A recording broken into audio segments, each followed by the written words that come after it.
On today's episode, we're talking about if the Goosebumps show is surprisingly good. Then we're talking about the most killer slasher movies. We've got Doomsday Download. Alrighty, welcome to another episode of the Doomsday Download, where we are saving the most essential pop culture for the end of the world. I am Talon, and with me as always, the man, the myth, the spooky legend himself, the serial diller, if you will, Dolan. That was the best intro I've ever gotten. Well, I'm happy to be the man who gave it to you. And on that note, today we are talking about all kinds of stuff. We've got new show, Goosebumps. Yeah, We've got old stuff, slasher movies. that's correct. And then we've also got the question of the day.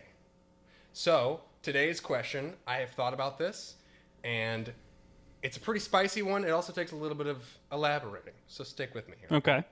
Okay, so we're each going to be the killer of our own slasher franchise, okay? Okay. So we need to decide for each other what our deal is as a killer and just kind of like what that looks like. Now, I can start Okay. because I've definitely put some thought into this. All right. So this is your look. You ready? Mm-hmm. So you're wearing a dog face mask that looks like Mabel. So it's like a black dog, shaggy fur, white and brown nose, okay? Okay. And then you've got that gray hoodie on. This is literally, I was thinking about that hoodie. And then you don't have pants on. You don't have underwear on. Okay. You're shirt cocking it. And the reason you don't have pants on is because two reasons. Number one, you're going to be ultra sweaty. We both know that. Yeah, of course, always. Especially once you put on the dog mask, you know you're going to be super sweaty. And two, you like to rip a signature fart before you kill your victim. So it's like, Wow. that's your calling card, if you will. Okay. So I'm gross. You're gross. Oh, Yeah. okay. Yeah, but you kill them with like a sharpened dog bone. So it's like very stabby. Okay. Yeah, I knew you'd like that part. Okay. And yeah, I see it as a full franchise. I think in the first movie you probably kill like 3 innocent people, and then they shoot you, and they're like, I guess I put that dog down. And then while they're celebrating, you get up and slump away. Just the next leave. movie. Just leave. Super lame ending to a slasher movie. Yeah. Not my eyes opening or my hand twitching. I just stand up and walk away in the background. Yeah, totally. I'll be back later. I'm gonna kill you guys more in the next one, I promise. Okay, that's a good one. I wish I had a more interesting answer for yours, but you just are Slender Man. We already refer to you as Slender Man. That's true. So, yeah, you're in the black suit. Your face is featureless, but you're less coordinated and way more awkward. Okay. So I kind of accidentally kill my victims. Yeah, I imagine there's like a scenario where this is what came into my mind, where like the main character or the group of friends is, going through the woods in the dark, and they take a picture in the dark and the flash goes off and you can see like your silhouette. Yeah. And so they get terrified and they're like trying to see where you are. And so they take a picture instantly, like right in the same spot. And instead of being gone, and adding to the suspense, it's like your arm is still in the picture because you tried to move fast enough for the second picture to up the fright factor, but you just didn't quite get it. And so they just get your arm and then they can just see you kind of slumping through the woods. So I start giving them like whisper cues in the dark. I'm like, wait about 5 seconds, then take the photo. Yeah. Okay. That's a good question. I like it. Thank you.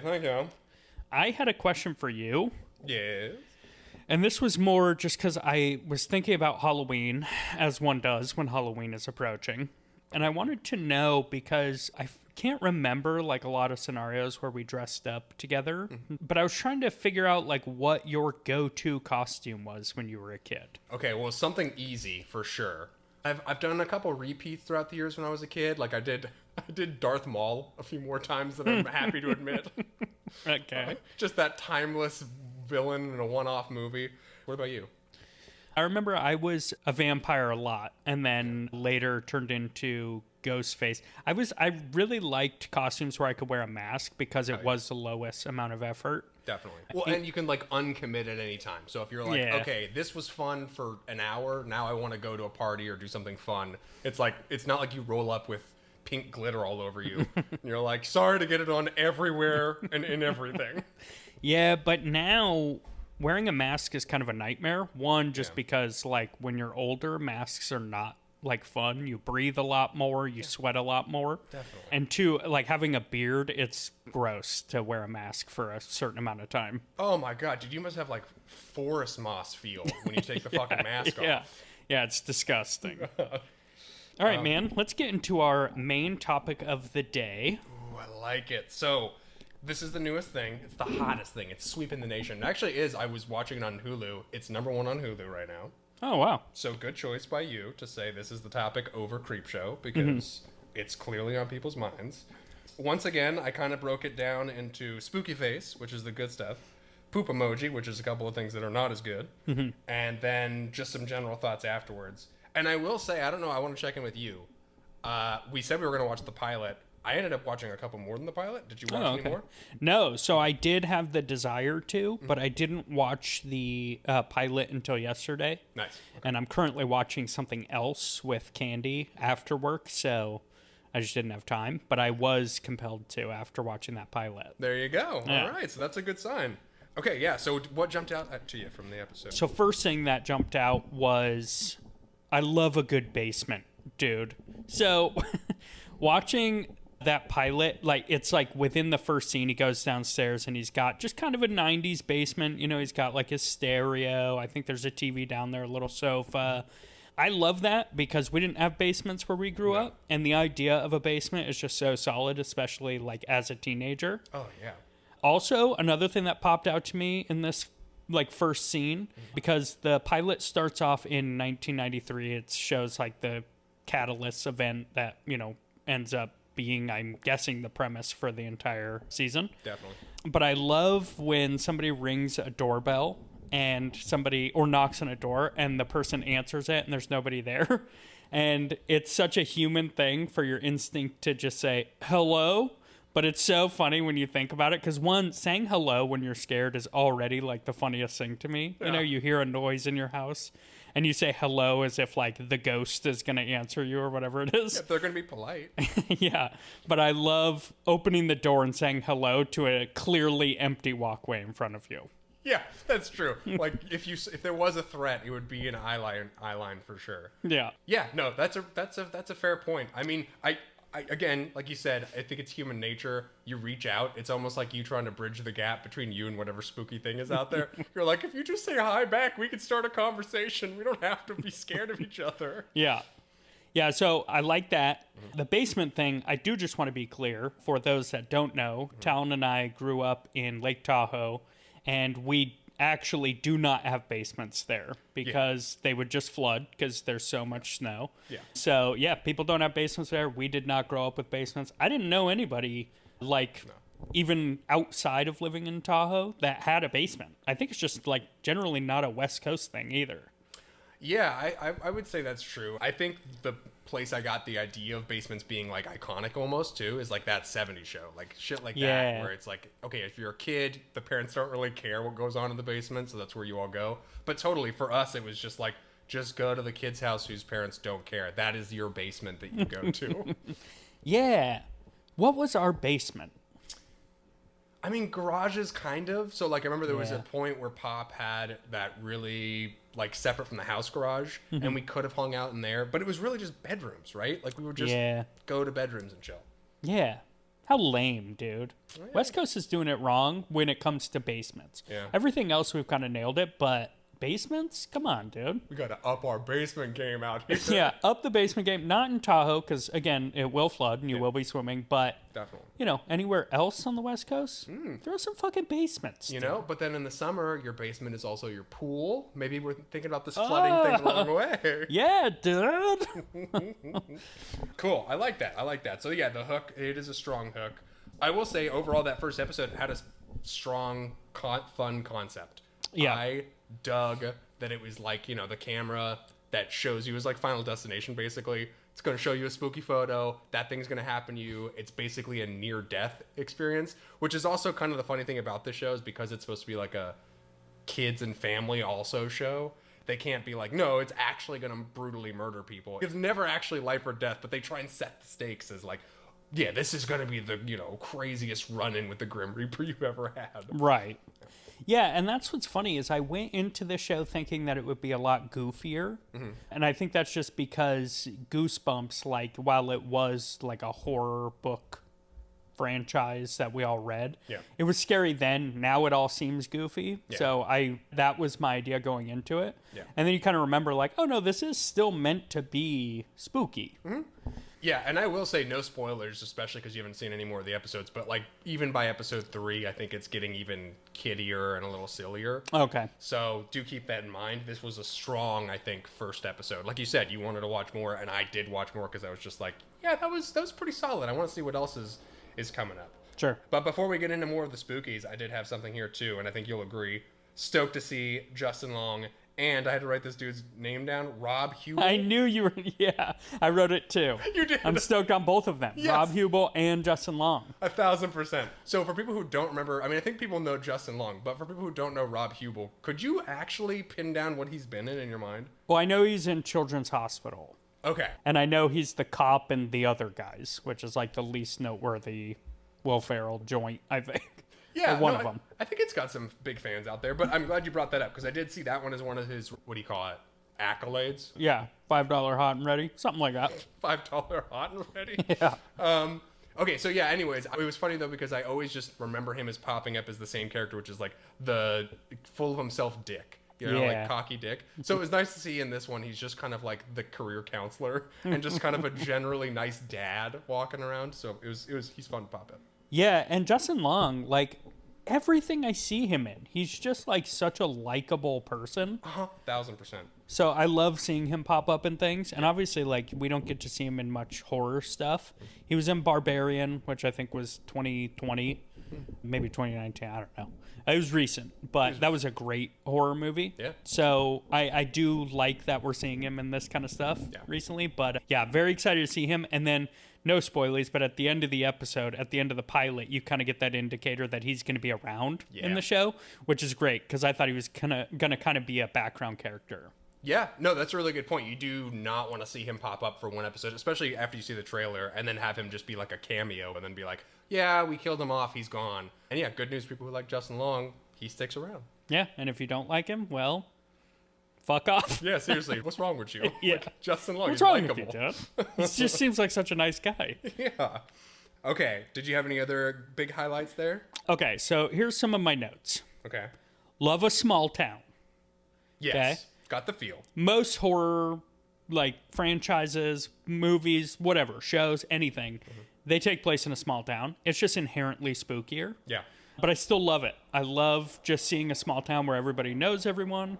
Probably because we grew up in a small town and like we like the romanticized idea of a small town versus what we grew up with, which is just like you're always bored. Yeah. So I love that. I love movie school spirit because especially such a trope, dude. yeah, especially where we grew up, obviously there was no school spirit. None. I can't imagine like a school having actual school spirit and like being so pumped for homecoming and like the fucking quarterback as a celebrity. Yeah. Dude, that is such a classic. Like, so literally they use it in this show. They all run out to the school assembly and he tears through the banner at the beginning where he's like, I'm so pumped up, I'm going to punch through this banner, get everyone ready to go. And it's like, I've never once in real life seen that or even heard someone say, yeah, and then this guy broke through a banner to come out to the assembly. Yeah, well, and then not only that, I do want to note, he doesn't tear through it. He knocks it down. So I think he was supposed to tear through it. And it just, he just knocked the whole thing down. That's even better. So I love that. Here's one thing I really don't like, is that even, like still, even with a new show... writers cannot get down teen dialogue. Yeah, okay, I'm glad you brought that up. I wrote that down too. Really cringy dialogue. One of the worst ones was like, it said, the quote was, it said, killer. It was something along those lines. And I'm like, no one talks that way. Yeah. Dude, no one would say that. Yeah, yeah. There's another scene where they're like in the house, and the basement door opens, and there's like a creepy sound or something, and one of them says something along the lines of like, well, okay, that happened or something, and then like the main kid starts walking towards the basement. Yeah. And the character behind him goes, okay, so we're just going towards the spooky sounds now? And it's like, dude, how do you not, like, how did that get approved after somebody wrote it, where you don't think like, oh, somebody's going to say this and it has to come off as like natural and funny and, Yeah, dude. No, it's just cringe. Yeah, it really is. You're right. That is one of the laziest forms of writing, to just say what is happening in the scene. Yeah. I totally agree. That being said, good teen actors. And I mean, half of them are probably 30. Yeah. But still, good acting. So, Yes. do want to give props for that. Yeah, no, totally. Okay, so a couple more of the good spooky highlights. The party when they all run away. Yeah. And the girl who's dressed up as Kill Bill, as the lead Uma Thurman from Kill Bill. The bride. The bride, thank you. I was trying to think of the short way to say that. You helped me. Yeah, so when she runs into him over and over again, and it like is just the kind of silhouette with like that misty blue background, excellent. Like that was honestly where I felt like this is a show that is trying to be genuinely appeal to everyone, as opposed to saying, well, it's a kid's show, we have to be careful. Like that was a good level of spook. Oh, yeah. Yeah, I agree. And speaking of how they break up the party, I love Justin Long's intro in that scene and the way that he breaks up the party, where he comes in and he's like, hey, guess what I'm going as? The dude who owns this house or whatever. It's such a great intro in that scene. It was fun. And I also like, so there's a tail end to that when they're all leaving and someone's leaving with like a 6-pack of beer. And he goes, hey, I'm keeping this. Consider it a housewarming gift. Yeah. That's great. Yeah. One of the songs that plays, I think it plays at that party, is the one that's from Need for Speed. Yeah. Is it Need for Speed? What is that? Rivals or something? I don't remember. Yeah, something like that. Yeah, it's the newer one. It's the newer Yeah, Need for yeah. Speed. But yeah, it's the I'm a vampire and I just might bite you. Yeah. Can you tell we played a ton of Need for Speed? Yeah, I was really stoked when I heard that. I was like, oh, I hope Talon caught this. Oh, that's so funny. I was wondering the same thing. I was like, I wonder if Dolly's going to pick up on this. Oh, well, maybe he won't. So I'm glad you brought it up. All right. What else you got? So the other one that was a really good spook was the football scene. I thought that was a really cool, again, kind of a risk. If you're like, this is supposed to be a show for families who have 10-year-olds and up. Like, it's a little bit spooky, but also that feels like, why not? Like, this is still safe. There's no blood, guts, and gore, but it was just a cool thing to see that I was not expecting from this show. Yeah, same. And I like the effects. The effects are just like a little bit over the top, you know, without being like too CG. Yeah, cartoony. Yeah, exactly. To where, like you said, it still has that kind of spookiness factor, but it's fun. Yeah. And it's fun to watch. Yeah, totally agree. Yeah, so I agree with that. Here's one thing I don't like. Okay. The basement windows do not line up with the outside of the house on this fucking This main dude house. is on basement watch. Let me tell you. Dude, it's the little details, okay? Yeah. And nobody caught this. True. So it shows at the beginning, there's a fire. It's not a spoiler to say there's a fire in this basement. Yeah. The fire like explodes out of the windows for whatever reason. Yeah. They're on the front of the house. Mm-hmm. If you look at how this house is situated on the inside, the windows would not be on the front of the house. Okay? We got to pay attention to these little details. Interesting. You know? Somebody should have caught this, okay? Maybe they did, but, you know, unlike most continuity errors where it's like, oh, should we just shoot it again but put the watch on the other wrist? It's like, oh, should we just reshape the outside of this house real quick? Yeah, redo this whole shot with all the special effects and the explosion. Yeah, I get why they didn't, but I still didn't like it, okay? As long as we all understand that they're trying. Hey, and if that's one of my complaints, then it's probably a pretty good show so far. Yeah, I agree. And honestly, so I have a complaint that is similarly kind of funny to bring up. And again, it points out that the show is just pretty good overall. But I will say that the theme song is way weaker than the original. I don't know if you noticed at all. No. Yeah. So the theme song for this is so insignificant. It's just like a tinny piano or something, but it's not the familiar riff. It's like nothing. It's like background noise. Oh, what a bummer. I know. That's what I'm saying. I thought they'd do like a modern interpretation. Like I was thinking about it the other night. I was like, why didn't they like pull a Scooby-Doo in 2003 or whatever and just get Simple Plan to do like the pop punk version, you know? Oh, that'd be fantastic. Yeah, that'd be cool, but instead they just leaned into like, no, minimalist, and then we'll just get right back into the show. But I was like, you guys had an opportunity to honor the dun dun dun dun dun. Yeah, what a bummer. It's funny too because I went into it thinking, oh, I wonder what the theme is going to be like, and it wasn't even noteworthy. I didn't even notice that it went by. See? So there you go. Okay, so I'm pretty much at my final feeling on the show. Yeah. I will say. I like it enough. I think it's borderline background noise for me, and it is kind of getting to that point. Like I said, episode 3 is way sillier. 2 was getting a little silly, but still had some really cool parts. I think I might watch a little bit more of it, but I do get the sense that it has a limit. And I will say this, too. I'm saying it has a limit as a 31-year-old man sitting on my couch with a ton of options that I can watch that are way more up my alley. Sure.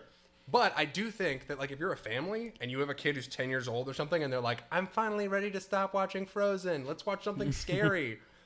This could be a really good entry point. Yeah, no, I like that idea.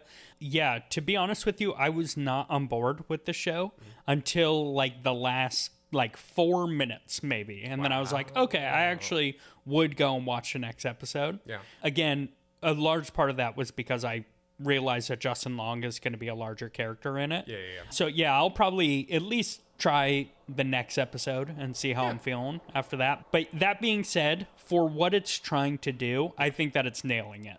Yeah, you're right. I mean, and that is the thing I have to remind myself all the time is that exact point of like, what is it aiming for? Not what you want to compare it to, which is like the best horror movies or horror shows of all time. You need to be thinking of it like, this is a 2023 reboot of Goosebumps. Is it good enough for the audience it's trying to get to? Yeah, right. Yeah. So if you're looking for something not for the scariness, but for the kind of family friendly, like you said, intro to horror with high production value and little camp, I think this is right up your alley. Dude, and I love that you said little camp because we were going to talk about some slasher movies next, and I guarantee you camps are going to come into the discussion. Okay, so we were talking a little bit off mic before we got started, and I admitted to you that this ended up being more of a homework assignment for old Tally Boy than I was expecting. Love my number 1, but how about you? How do you feel so far about your slasher list? Yeah, so I'm happy with it. It is a lot of classics. You're going to see a lot of classics pop up on mine. Nice. One, because as far as horror goes, I love older horror. Yeah. But two, this is all the stuff that I grew up watching. Nice. I set a rule for myself that nothing would make the top 5 and be considered as a slasher franchise if it didn't have at least 3 films. Okay, cool.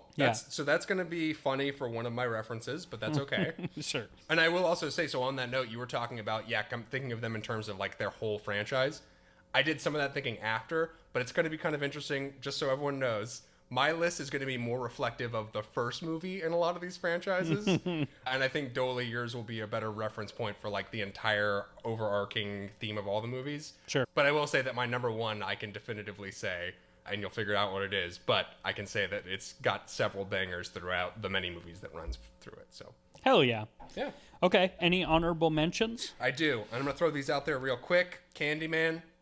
Don't remember it that well, but I do remember like the bees thing and that being real, and that's incredible that they did that. And then Texas Chainsaw Massacre, to be totally honest, I didn't have time in my homework to get to it, Okay. but I know that it's an important movie, so I had to throw it out there. I'm hopefully it's on your top. I don't know. Yeah, so Candyman is one of my honorable mentions. Nice. So I'm glad you mentioned that. The first Candyman just scared the shit out of me. He was terrifying. Yeah. X, which that does break my rule because there are only 2 movies in that franchise, but it is so well acted. So I really enjoyed those 2 movies. Nice. And Nightmare on Elm Street gets an honorable mention for me. And that was because the first Nightmare on Elm Street was the first horror movie that I technically saw. I watched it through my living room window from the backyard and just nightmares for days. And if you go back and watch that movie, goddamn, is it scary. Oh, yeah, no, I mean, I'm not going to tell you where it is, but it's on my top 5. So. Okay, I'm glad to hear that. Yeah, for sure. Okay, so I'm going to hop right into my number 5. This is pretty quick. Do you remember Happy Death Day to You? I sure do. So I had a really good time watching that with you and Can, actually. We watched it on the coast. This was back when Redbox was still off and popping. Yeah. So we went and got the newest horror movie at the time, which was Happy Death Day to You. And it was fun, man. I mean, it's just Groundhog's Day, but there's a slasher. Yeah. And I liked it a lot. I think it was one of the earlier slasher movies that I actually watched start to finish. And I haven't watched it since. It's not one of my favorites. But I think for me, it's fun enough to crack the top 5. Make it 5.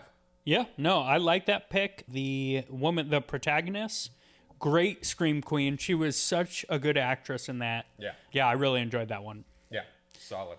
Even if I wanted to have it on my top 5, though, I couldn't because it would break my rule. For you, with your little made-up rule on the side, it breaks it. Okay, my number 5, I went more modern as well. Fear Street. So there are 3 films. Yeah. They're on Netflix. Have you watched any of them? No, I missed them. I heard they were pretty good, though. They're great. Yeah, I recommend you hop back into them. So they take place over different periods of time, all based on this story happening within this small town. Love a small town. Love a small town. And Love a basement. yeah, and they actually knock it out of the park. The gore is kind of over the top, but it fits the slasher formula perfectly. That's awesome. So killer.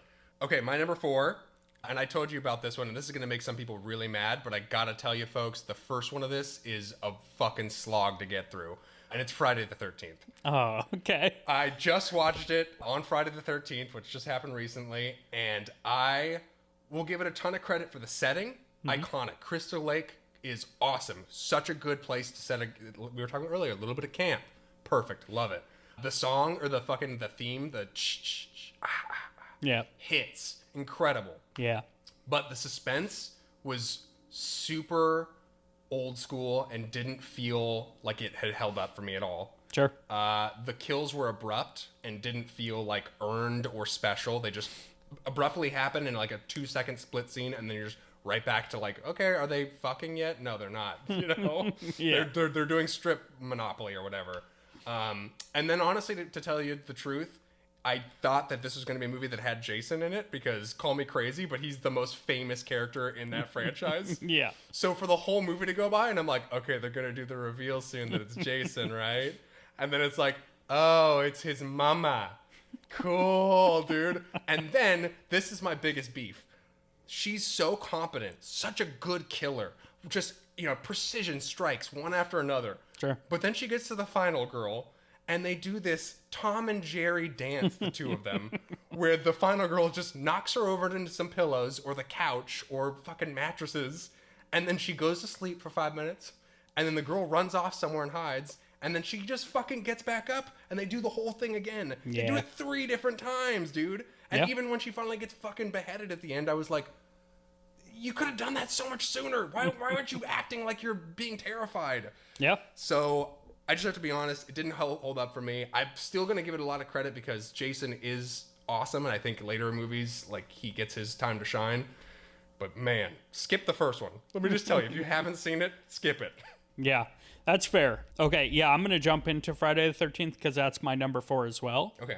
I told you when you texted me that you were watching the first one that the second is the stronger film and should have been the first. Yeah. There are some great scenes that do hold up in the second one. Jason is the killer in it, but he does not have his iconic look. Yeah. He just has a sack over his head with one eye hole, And which the is great. pickaxe, right? What's that? And the pickaxe instead of the machete, right? Yes. Yeah. And he is, well, there is a machete at some point in the movie. I know near the end. So maybe that's how the machete got incorporated. Nice. That franchise is insane. Like at one point, Jason goes to space.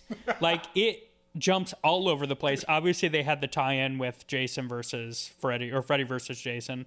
It gets crazy, but just for what it is and being this like very small, like claustrophobic slasher film. Yeah.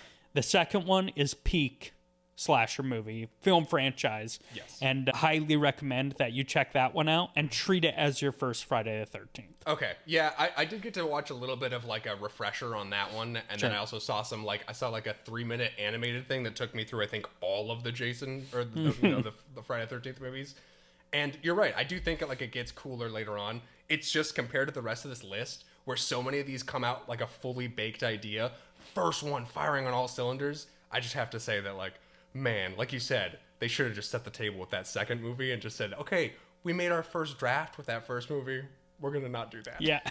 Yeah. Well, and speaking of things being earned, the final girl in the first one, she does not earn that at all. She makes all the wrong choices. Dude, she bumbles through the whole fucking thing. Yeah. And even at the end when they're like, they find the fucking axe tucked into bed. They don't go into like, we need to go into survival mode. She goes into sleepy mode on the fucking couch. Yeah. Where are your survival instincts? I know. Yeah. She is very frustrating. She's so frustrating. Yeah, give that a shot if you want to actually watch the full film. Part 2 is great. Cool. Okay, I'm going to jump into my number 3. I know I just did my number 4, Let's hear but it. since we were on the same wavelength there. Texas Chainsaw. Okay. Okay, so the first Texas Chainsaw is legit terrifying. Nice. And there's a scene where she is bound in the dining room and they're like she's coming to the realization of what's going to happen, and you're introduced to all of the family, and it is uncomfortable. It is. I mean, it feels like 20 minutes. Obviously, it isn't, but of her just sitting there and just being like terrified by these people. Yeah, so it's building and building and building suspense. That's Exactly, sick. and this movie has one of the best jump scares because it comes out of nowhere. That's cool. I think they're just cruising through like the cornfield. Maybe they're trying to escape or something. And Leatherface just pops up and it's instant, like so loud and so chaotic. Yeah. It's fantastic. That's awesome. And you are talking about the, like, what is it, 73 or 74? Yeah, like the very yeah. original. Cool. Yeah, so the first one that you and I saw, the Jessica Biel reboot, I think so, yeah. was very scary for us when we saw it because Sure. we were young enough that it was. But yeah, that one does not hold up. Okay, fair. And I think the ending of that, oh no, you know what? I think it was the even more recent reboot in like 2011 Okay. where the main character finds out she's like part of the Leatherface family. Whatever, I forget their actual last name, but she finds out that she's like related to them. Yeah. It's goofy as hell. Yeah. But yeah, no, that definitely made my top 5 just for that first, the 70s That's cool. Texas Chainsaw, and the concept is terrifying. Leatherface is based, I think, loosely on Ed Gein, who was a serial killer.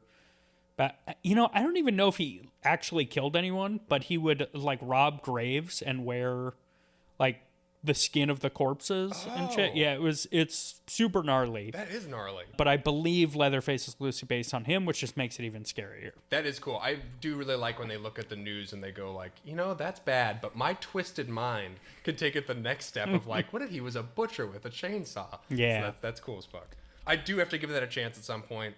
To be honest, it might not happen this Halloween. Sure. But it's on the to be watch list. My number 3, which was, so now we're just exchanging honorable mentions that hopped into the list.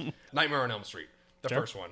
It's funny too, man. So I think originally I told you, because I saw Nightmare on Elm Street, the first one, like a year or two ago. Okay. And I was complaining to you. I was like, the end is so campy, man. They get into the car and the fucking top comes up and it's his sweater color. And it's like, oh.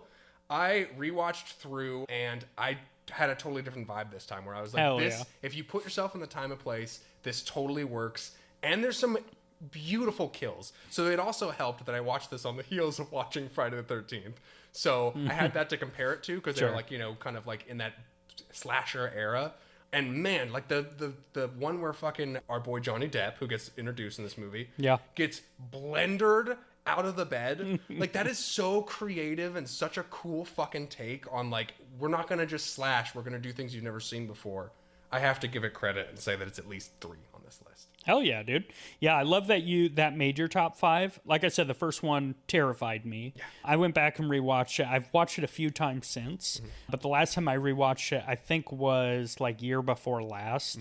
And I forgot how bloody that movie is. Yeah, and there it are is. some scenes. The scene, I think the blonde girl she's like floating around the room, like up the wall and on the ceiling and stuff.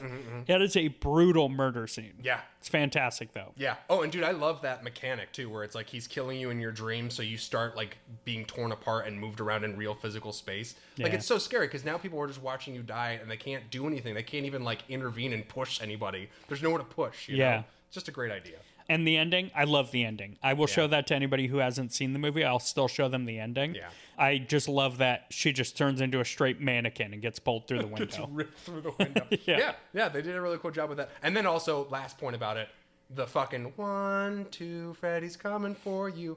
So good, dude. Yeah. So unsettling. Kids are so creepy. It's just great. Yep, agreed. Yep. Okay, so we're on to number 2, dude. I don't want to hear your number 2. Tell me. All right. Scream. All right. So I love Scream. I love the first Yes. one. That was the first horror movie that I was actually allowed to watch. Nice. Terrified me. Every Scream after that, before they actually modernized and picked it up recently, is bad. Like, True. they're all just bad. True. But the number one, holy shit, it's so good, dude. Oh my God. Matt Lillard, like, I love that he is in it, first off. Like, just the kind of random actors that they had, Matt Lillard, Jamie Kennedy, like, just kind of out of nowhere. Yeah. And they kill it in that, dude. It's so good. I love that they capitalize on just the campiness of, like, a good, like, 80s slasher, but bring it into the 90s and kind of modernize it for its time. Yep. And they realized, like, the things that were fun to do with those types of movies, and they incorporated it all in this first film. Yes, they definitely did. I'm gonna have more to say about this. It's probably coming up on this list, but probably not at number 2 for me. No way, dude. Bet you couldn't guess. So yeah, I'll have more to say on it in a little bit. But I also wonder, we might be swapping our 1 and 2. So, I think we are. So yeah, my number 2 is Halloween. Okay. It is fucking rad. That first one is so goddamn good. I recommend people go check it out. It's so well paced. Yeah. The acting is so solid, especially from Jamie Lee Curtis, obviously, who became like the Scream Queen legitimately. She started that fad of being a Scream Queen, like with this movie. Yeah. I think it's from like 78, and it fucking rules, man. It was so much fun to watch. I was actually engaged the whole movie through, and the kills feel good and earned. And dude, there's some techniques. I just got chills. There are some techniques. So like at the end when it has the big showdown where she goes into the house and goes through and is like, oh my God, all my friends are dead. It's one of the earliest cases I can think of where they use shadows to that effect, where like she's next to an open doorway and then slowly you just see the shadowed face, the white mask come into the doorway. And it's just for you, for the audience. Yeah. It's not like we're here to scare the actor. We're here to let you know that like they're about to be fucked up. Beautiful, man. Honestly, it deserves a ton of fucking credit. It's just at number 2, but it's a close number 2 for me. Hell yeah. Yes, so that is my number 1. Moving on to my number 1. Hey. I love Halloween. I always have. Yeah. I have not watched the recent kind of reboots of them. I guess the one that picked up again with Jamie Lee Curtis is supposed to be more of a direct sequel to the first film. I haven't watched them just because I love it so much, and I'm not one of those people that it will ruin the franchise for me. Yeah. But I've just kind of put it off because I don't want my expectations to be too high for it. Yeah. Because number 1 is a perfect slasher film. It's incredible. It's one of the best horror movies I've seen. The most iconic music. Yeah. His just character design is fantastic. And I Yes. love that they wrote it in there that he's not fast and he's still such an intimidating character. Oh, yeah. I love it. Dude, and also the other thing is I love the way that she, as the final girl, tries to actually kill him and then is like, okay, breath of fresh air, I've done it. Like, there's such a night and day difference between I pushed an old lady down on a bunch of pillows and I stabbed a dude in the fucking neck with a needle. And then Yeah. I'm like, okay, good, he's dead. And then he gets back up and then she stabs him from the closet.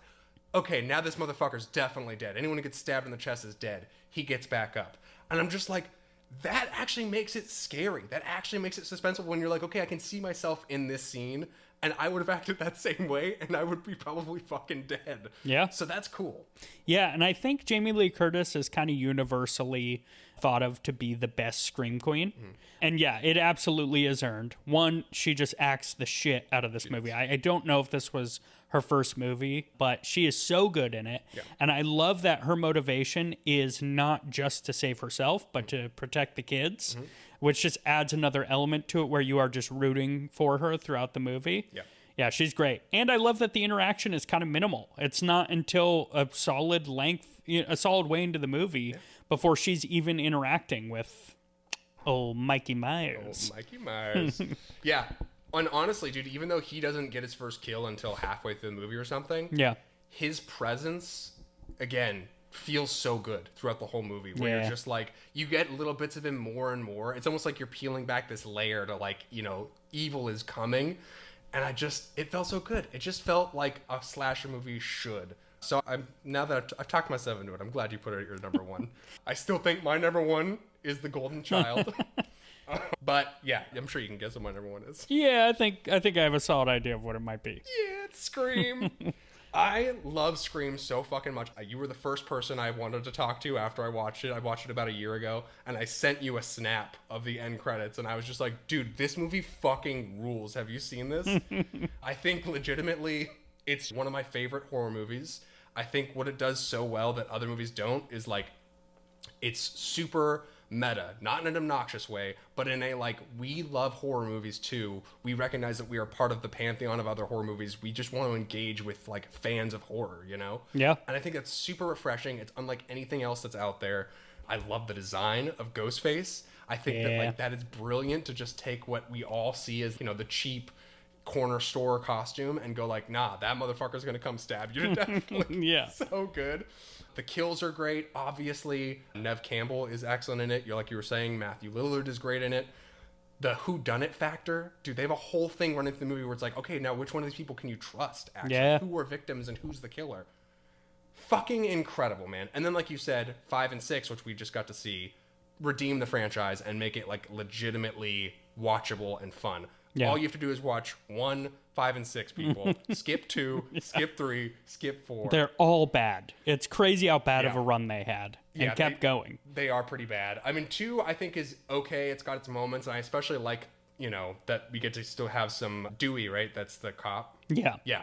I like that those movies get to still use Dewey, because obviously in the later movies he, like, gets factored out. Yeah. And he was one of my favorite characters from the movie. But yeah, man, I just think it's fucking excellent. I recommend, even to people who don't really love horror, if you're like, horror could be pretty extreme, I feel like there is some gore in this, even right in the very beginning. Yeah. But if you can get past that, like, the rest of the movie has, like, good comedy to it and, like, really good pacing. It all works. I agree. Man, I'm very happy. So, our 2 picks for best slasher film franchise of all time, these are going on the hard drive for the end of the earth. Halloween and Scream. I am totally down with those. Those are incredible slasher movies. Yeah, and I think that people should check them out if you haven't already. Those, and like I'm saying, don't worry so much about your Friday the 13th, or start with the second movie. Yeah. But if you only take 2 away from this, those are the 2 for sure. They're the top 2. Yeah. Yeah. All right, my friend, it's time to move on to the final segment of our ep here. The final girl of our episode, if you will. The binges on the fringes. Oh my God. What are you watching? What are you consuming? Okay. Tell me what's going on in your life. I'll tell you. Okay. So, the first episode of Rick and Morty season 7 Ooh. just dropped. Okay. Your boy got in early. He had to. And it's solid, man. It is really solid. Have you watched it yet? No. Okay. So I will say it's mostly a Rick-centric episode, like out of the new voices. You're not going to hear a lot of Morty at all Sure. in this first episode. But Rick was solid. I mean, honestly, I wasn't sitting there going like, ugh, cringe. This doesn't sound at all like, the original voice, Justin Roiland, who got pushed out for good reasons. Yeah. So yeah, it was fun. It was a good episode. I've seen some hate for it online. I literally saw a post on the Rick and Morty sub, and it was like a 60% from critics and like a 33% from fans. But then everyone in the comments on Reddit was like, oh, this is just fanboys crying because everything's changing. Just review bombing it. Just review bombing it 100%. That's a bummer. Well, I'm glad that you think it's solid, though. It's fun, man. It's season 7 of a show. So as long as you take it with a grain of salt that, like, it's probably never going to be as good as it was the first couple seasons. Sure. It's still goddamn Rick and Morty, though. So just chill out. Check it out. It's fun. That's all I needed to hear. That's all you need to hear. Okay. I am rewatching The Haunting of Hill House. Nice. Yeah. Loving it the second time through as well. My wife and I have the pleasure of introducing some other friends to it, and they're digging it too. Cool. So we're just kind of binging it. Yeah, highly recommend if you haven't watched any of those Mike Flanagan shows. Haunting of Bly Manor, Midnight Club, Midnight Mass is fantastic. Nice. New show, Follow the House of Usher, is on Netflix, but Haunting of Hill House, the OG, still holds up. It is fantastic. Okay, so would you say that out of all those ones you listed, because I've heard a lot of good things about Midnight Mass especially, would you say that Haunting of Hill House is like the best jumping in point? Yeah, so I am a fan of haunting stuff, so anything ghost related, I love that. So it really hits on all levels for me. Yeah. Midnight Mass is arguably the better show just because it is so well written. But yeah, no, Haunting of Hill House is a great spot to jump in and just watch them all. If you want to skip one, skip Midnight Club. It wasn't great, but everything else is fantastic. Cool. All right. Got some horror stuff to catch up on then. All right, my boy. So we have decided what goes on the hard drive. We know what we're consuming. Tell people where they can find us. Oh my God. They can follow us on Instagram at... Doomsday Download Pod. And they can follow us on TikTok at... Doomsday Download. That's right. You drop the pod for that one. But then you add the pod back for the Gmail, which is... Doomsday Download Pod at gmail.com. You are beautiful, you automated man, you. So yeah, if you want to write in, if you have questions or fan art, or you just want to tell us how good Friday the 13th gets later, then you can do that at the Gmail. All right, my boy. Beautiful. Well, folks, if you're on your way to work, have a fantastic day. And if you're just getting home, night-night.